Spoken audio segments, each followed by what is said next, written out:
Fala pessoal, estamos iniciando mais uma aula de História Geral, ainda naqueles conteúdos, né, de História Antiga, e trabalharemos hoje com a Grécia Antiga, né? Então o assunto da nossa aula de hoje é Grécia Antiga. Dividiremos a nossa aula em 5 pontos distintos, né? Onde no primeiro momento trabalharemos com o desenvolvimento histórico da Grécia Antiga, né? Eu acho importante que vocês compreendam todos os meandros de desenvolvimento da Grécia Antiga, só que pelo tempo da aula eu acho mais pertinente a gente trabalhar apenas com o período arcaico, com o período clássico e com o período helênico, né? Não vamos trabalhar nem tanto com a noção de pré-história, da pré-história e do período heróico da Grécia. Vamos passar só por cima, né? Porque o tempo é curto para a gente. Então, pessoal, no segundo momento trabalharemos com a formação das polis gregas, né? Em especial Esparta e Atenas, que foram as principais no período arcaico da Grécia Antiga. Depois trabalharemos com a noção de democracia, aristocracia, estrutura social, cultura e religião. Aí no quarto momento a gente vai adentrar no período clássico, trabalhando, né, buscando perceber as guerras que aconteceram naquele período, sobretudo as guerras médicas, que foi a guerra que ocorreu entre gregos e persas, né, que pode, para além de guerras médicas, ser chamado de guerra greco-pérsica. E depois trabalharemos com a guerra de Peloponeso, né, que foi a guerra que aconteceu aí entre atenienses e espartanos. Em um último momento, e até que em decorrência da guerra de Peloponeso, você vai ter uma dominação da Grécia pela Macedônia, primeiramente por Filipe e posteriormente por Alexandre, né? Alexandre, para quem não sabe, é Alexandre o Grande, que vai aí um governante que vai, de certa forma, expandir o território grego para além do seu domínio natural, né? Vai aí invadir outros territórios, né? Então, pessoal, a gente pode dividir aí a história da Guerra Antiga, da Grécia Antiga, no caso, em 5 períodos, né? Primeiro seria o período pré-homérico, que iria do século XX ao século XII a.C., compreende a invasão do território grego pelos hindus europeus e o desenvolvimento das civilizações pré-helênicas. Interessante a gente falar um pouco nesse ponto, que esse período ele vai marcar aí a inserção dos povos de matriz indo-europeia.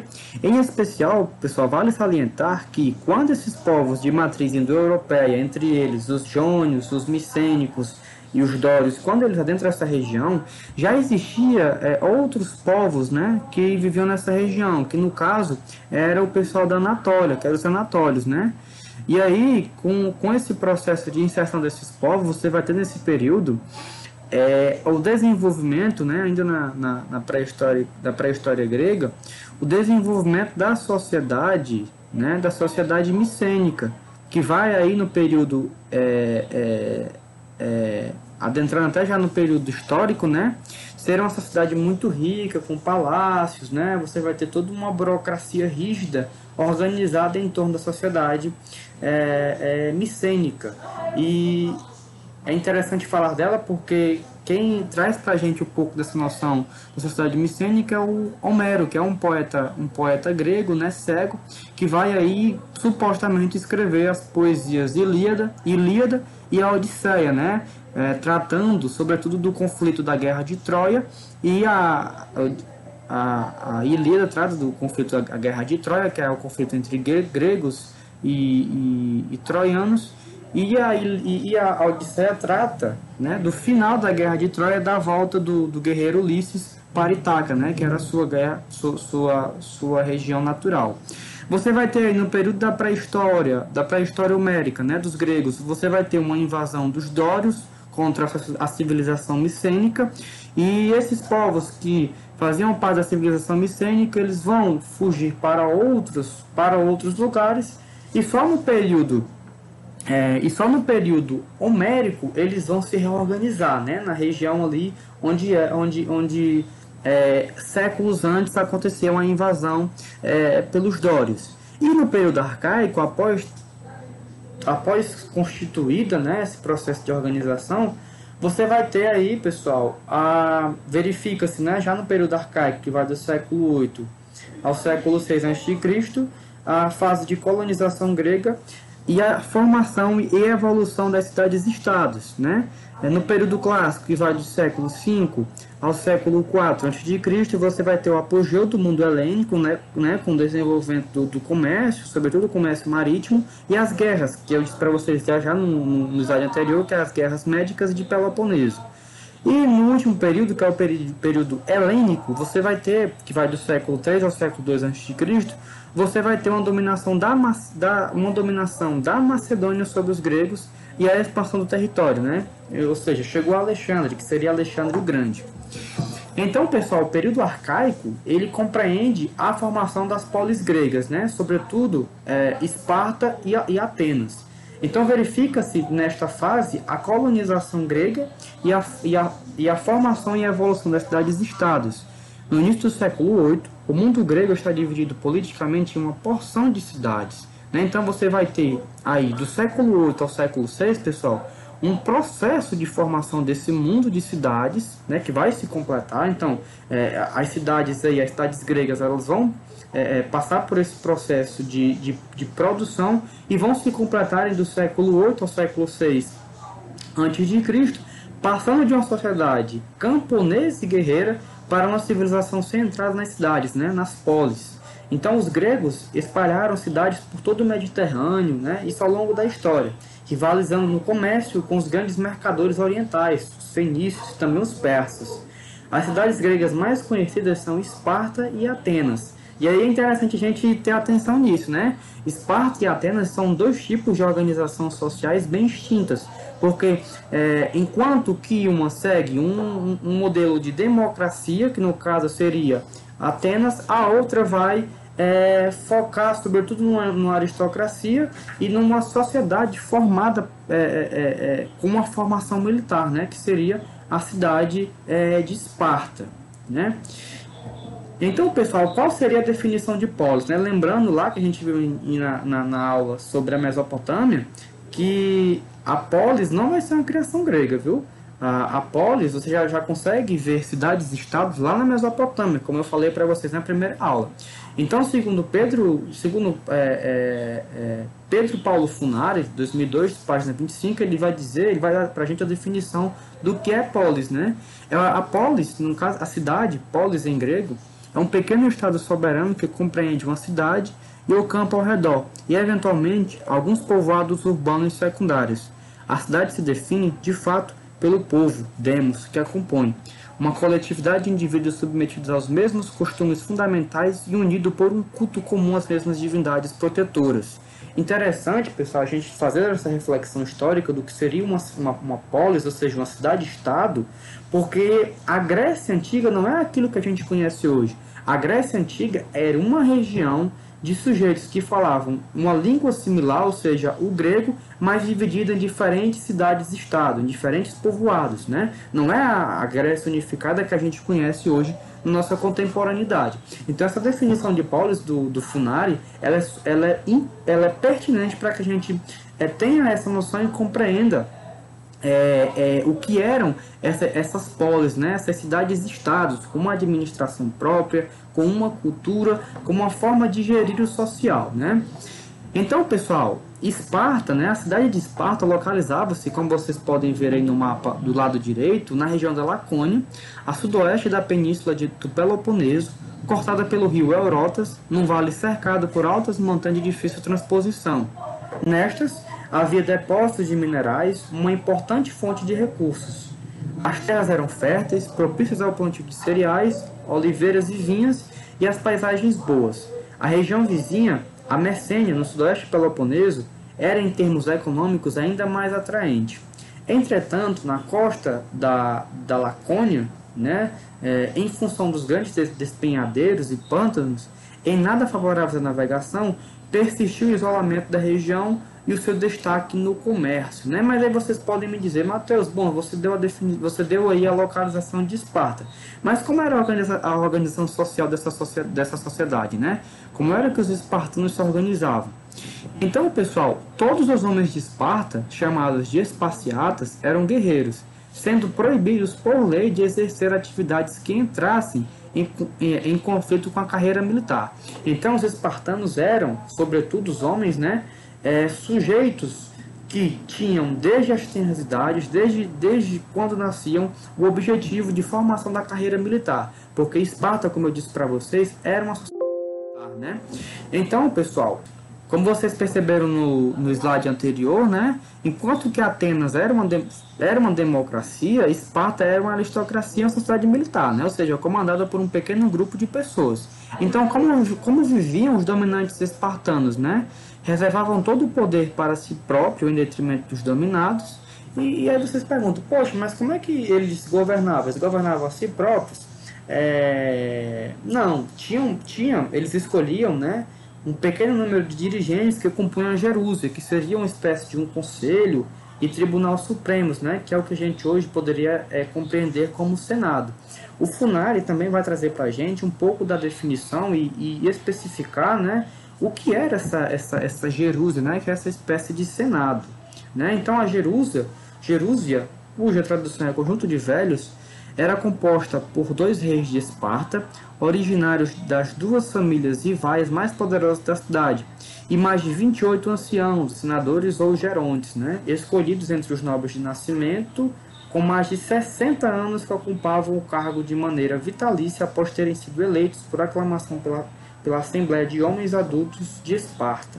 Esta Assembleia, cujos poderes não eram de fato muito grandes, também elegia por aclamação os 5 éforos, espécie de prefeito, que permanecia no cargo por 1 ano, com poderes executivos. Então, pessoal, assim era que se dava a organização política de Esparta, né? Você tinha um pequeno grupo que comandava todo um contingente de sujeitos que faziam parte da cidade-estado de Esparta, né? E aí, a estrutura social era muito rígida, né? Também não era por menos. A educação das crianças tinha um papel fundamental na transformação dos homens em guerreiros ferozes, né? Conforme o costume espartano, o pai levava o recém-nascido para ser avaliado pelos anciãos. Se a criança fosse considerada forte e saudável, ao pai era permitido que a criasse. Caso contrário, o bebê era jogado de um despenhadeiro. Isso acontecia, pessoal, porque os espartanos enxergavam crianças que nasciam com algum tipo de deficiência física ou mental como sujeitos que eram inválidos para a carreira militar. Então, quando esses sujeitos nasciam com algum tipo de deficiência física ou mental, eles automaticamente mandavam matar as crianças para que ficassem apenas os fortes, né? Os sujeitos preparados para os conflitos militares. Aos 7 anos, todos os garotos deixavam suas mães e eram reunidos e divididos em unidades, ou tropas, né? Passavam então a viver em conjunto, nas mesmas condições. O mais veloz e mais valente nos exercícios militares tornava-se o comandante da unidade e os outros deviam obedecê-lo, assim como aceitar as punições que ele estabelecesse. Apenas aos 60, né, ou seja, o indivíduo passava toda a sua... Ele aos 7 anos entrava no exército, toda a sua fase adulta era no exército, e apenas aos 60 anos, como vocês podem perceber, ele estaria liberado de suas obrigações para com o Estado e seu esquema de imobilização militar constante. Então, as consequências de uma sociedade tão rígida, com um elemento militar tão ativo no cotidiano, né, que é essa militarização exacerbada, ela teve consequências não tão boas para Esparta, né? Entre elas, as consequências desse sistema foram a disciplina, por um lado, mas se você vai ter nesse sistema a disciplina, por um lado, você vai ter a falta de criatividade, a dificuldade de desenvolver artes e a indústria, a estagnação, enfim, marcou a cidade. Contudo, formou-se um exército espartano muito efetivo e poderoso, o que acabou por fazer de Esparta uma grande potência no contexto das cidades gregas. É tanto, pessoal, que Esparta, como eu disse para vocês lá no início, ela vai aí em um conflito com os atenienses tomar toda aquela região, né? Então Esparta vai ser uma cidade, sobretudo, guerreira. Então, quando vocês forem para o Enem e falar de Esparta, lembre dessa organização social rígida e lembre que Esparta era uma sociedade guerreira, né? Então, pessoal, Atenas era o oposto, né? Quando se fala em organização social, Atenas era o oposto daquilo que era Esparta, porque Esparta era uma aristocracia e Atenas passa aí por um regime democrático. Então, pessoal, outra cidade importante grega era Atenas, muito mais dinâmica que Esparta, e bem mais conhecida por historiadores e arqueólogos, né? Até porque deixou bem mais evidência do que evidências históricas do que os espartanos. Só que é interessante lembrar o seguinte: a Atenas vai se tornar, né, uma democracia por volta aí do século 8, século 6 antes de Cristo, né? Porque durante um longo período Atenas, né, foi uma aristocracia comandada por um pequeno grupo de pessoas, né? Então Atenas estava localizada, estava na Ática, localizada na Ática, né, a sudoeste da Península Grega Central. Com solo pouco fértil, a produção de trigo e cevada nem sempre bastava para alimentar a sua população. As colinas favoreciam o plantio de oliveiras e uvas, do que resultou uma indústria de azeite e vinho desde o século 8 a.C. Ao sul da península, os atenienses desenvolveram a mineração de prata e o excelente porto de Pireia favoreceu o destaque de Atenas no comércio marítimo. Então, pessoal, democracia ateniense. Eu acho que um dos elementos principais quando se trabalha com Atenas é poder trabalhar com essa noção de democracia, que para nós brasileiros, ainda mais no momento político atual, que passa por conturbados desentendimentos entre as instituições do nosso país, a democracia vem sendo algo, uma palavra muito falada, né? Uma palavra que se faz aí presente no nosso cotidiano, sobretudo nesse período conturbado da nossa sociedade brasileira. Mas qual é o significado do termo, né? O que significa democracia? Como vocês podem ver, democracia é o poder do povo, né? Ou seja, segundo o Funari, 2002, página 35, democracia em grego quer dizer poder do povo. A diferença de poder de um, monarquia, ou de poder de poucos, a oligarquia ou a aristocracia. Então, pessoal, democracia é o poder do povo, né? O poder que emana do povo. Em Atenas, este regime político atingiu seu pleno desenvolvimento no tempo de Péricles, né? Que se tornou o líder dos democratas em 469 a.C. Nessa época, os cargos políticos ligados à redação das leis e sua aplicação tornaram-se legalmente acessíveis tanto aos cidadãos ricos como aos pobres.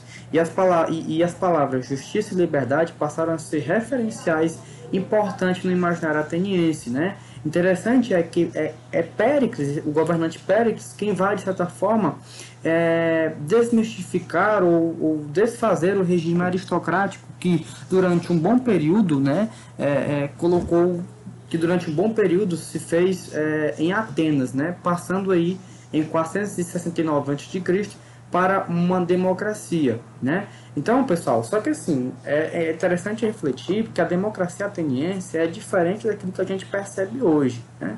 A democracia é diferente daquilo que a gente concebe no nosso contemporâneo, porque a democracia ateniense, ela era direta, ou seja, todos os cidadãos podiam participar da Assembleia do Povo, que é a Eclésia, que tomava as decisões relativas aos assuntos políticos em praça pública. E eu vou explicar um pouco para vocês como é que era essa democracia direta, né?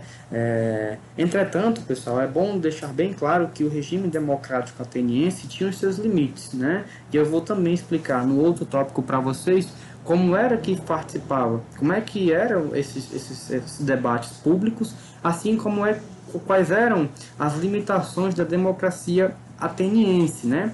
Então, pessoal, em Atenas eram considerados cidadãos apenas os homens adultos com mais de 18 anos de idade, nascidos de pai e mãe atenienses.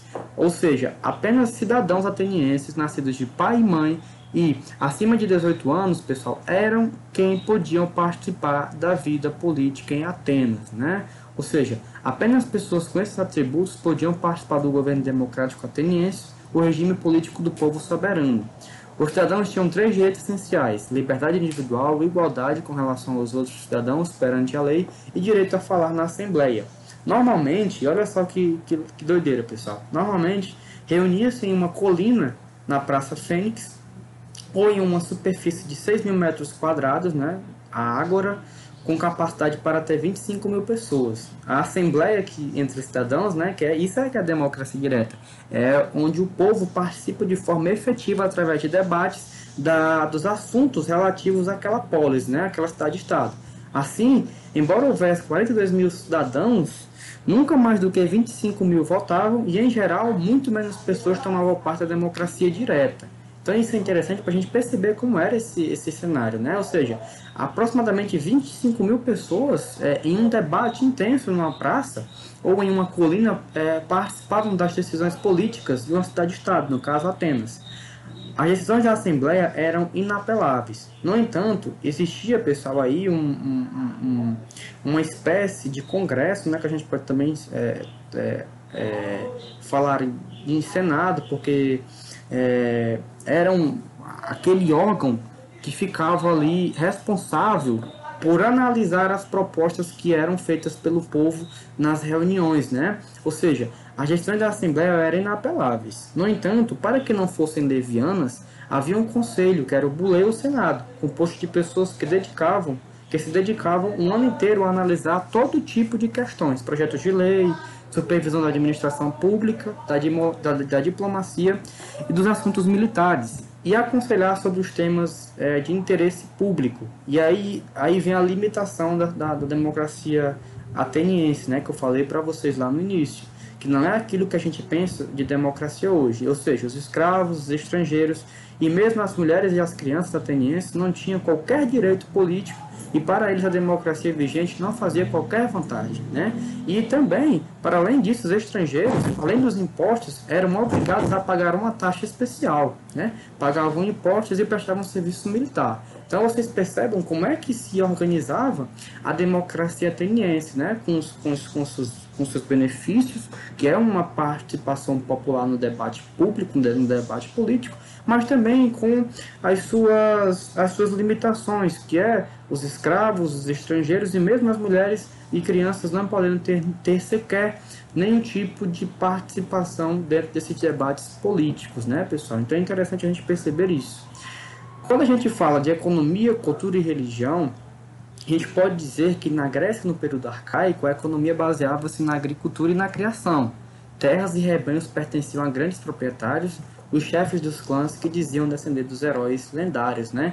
Então, no período arcaico, a economia grega vai se basear sobretudo nisso, né? Só que a gente pode aí perceber no período clássico que a Atenas, né, vai aí ter um grande desenvolvimento do comércio marítimo, né? Ou melhor, a Grécia vai ter um grande desenvolvimento do comércio marítimo. Bom, pessoal, a religião grega era um importante fator de unidade com relação às cidades, constituições e costumes tão diversos, né? Que eram as cidades-estado, como eu expliquei para vocês. No corpo dessa religião, entretanto, havia muitas crenças que variavam com o tempo e de local a local, já que não havia livros sagrados definitivos, como a gente conhece hoje, como a Bíblia, nem um clero organizado, né? Para os gregos, os deuses interferiam de forma direta na vida dos homens, humildes mortais, comandando a natureza, participando da vida de cada ser humano, zangando-se, premiando, retribuindo, manifestando-se sempre por meio de trovões, sonhos, sortes e azares. Quem tiver a oportunidade, pessoal, procure saber mais sobre a Guerra de Troia, que é muito interessante porque ela retrata muito bem essa relação próxima entre deuses e homens, na Grécia Antiga, né? Outras entidades mitológicas, ninfas, monstros, sereias, faunos, estavam também sempre presentes e atuantes no cotidiano dos humanos, né? Assustadoras ou brincalhonas, nocivas ou amistosas. Os deuses comportavam-se exatamente como os homens, né? Em tudo semelhantes. O que definia e distinguia um deus era principalmente a sua imortalidade. Aos seus deuses, os gregos atribuíam uma forma de... Aos deuses, né, os gregos atribuíam uma forma e sentimentos humanos. Na Guerra de Troia isso fica bem claro e vocês podem aí assistir quando tiverem um pouco mais de tempo. Os deuses comportavam-se de maneira semelhante aos homens. Entretanto, não adoeciam, não envelheciam, eram imortais além de mais poderosos, embora por vezes pudessem se aliar aos homens para demonstrar seus poderes ou atingir determinados objetivos.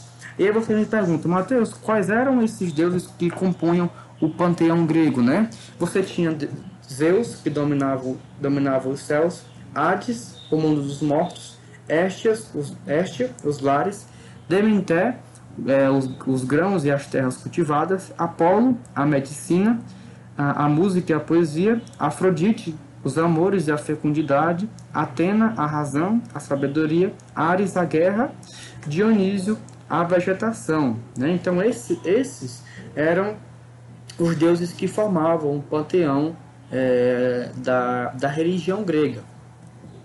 E aí, pessoal, a gente vai passar aí para o período, eu peço desculpas a vocês, a gente vai passar para o período clássico e as guerras, né? Então, o período clássico teve início com o apogeu do mundo helênico após a vitória dos gregos sobre os persas nas guerras médicas e terminou com a decadência da Grécia após a guerra fatídica do Peloponeso, né? Então, duas guerras nesse período, como vocês percebem acima, foram as principais, né? Que é as guerras médicas e do Peloponeso. Então, são esses acontecimentos que vão marcar o período clássico da história da Grécia. Então, vocês perguntam, Mateus, mas o que foram as guerras médicas, né? As guerras médicas ou guerras greco-pérsicas, elas aconteceram em 479 a.C. a 490 a.C., né? Isso aconteceu por conta da ascensão política, econômica e cultural de Atenas, que era quase inevitável que outras regiões sentissem o impacto do comércio marítimo ateniense, né? Sobretudo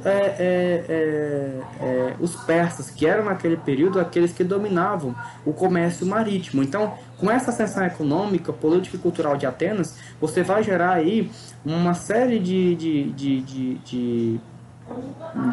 ciúmes, né, dos persas contra os atenienses, gerando aí esse conflito. Dessa forma, os persas disputavam a dominação do comércio de bens, de matéria-prima nesse cenário do mar Mediterrâneo. Para além do conflito, esse acontecimento revela uma das poucas vezes em que as polis gregas se uniram.